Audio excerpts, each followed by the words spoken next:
হয়তো বা এটা আমার গাড়ির সাথে সর্বশেষ ভিডিও রেকর্ড। তো খুব সম্ভবত আমি আমার গাড়িকে কয়দিনের মধ্যে সেল করে দিব। তো এই গাড়ি আমি 2-2.5 বছর যাবৎ ব্যবহার করলাম। গাড়িটা বেশ ভালো, তবে বলবো এই গাড়িটা যারা একটু স্পিড কিংবা পাওয়ারের প্রয়োজন তাদের জন্য এই গাড়িটা না।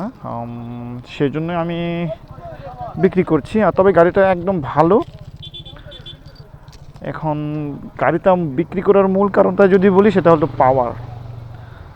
আমি জানতাম গাড়ির পাওয়ার একটু কম, তবে যে যখন প্রয়োজন তখন যে পাওয়া যায় না, যে অতটা যে কম সেটা আমি আগে বুঝতে পারতাম না। তাই কিছু অভিজ্ঞতার কারণে আমি ওখান থেকে অভিজ্ঞতা নিয়ে এই গাড়িটা সেল করে দিব এই ভাবতেছি। এইটা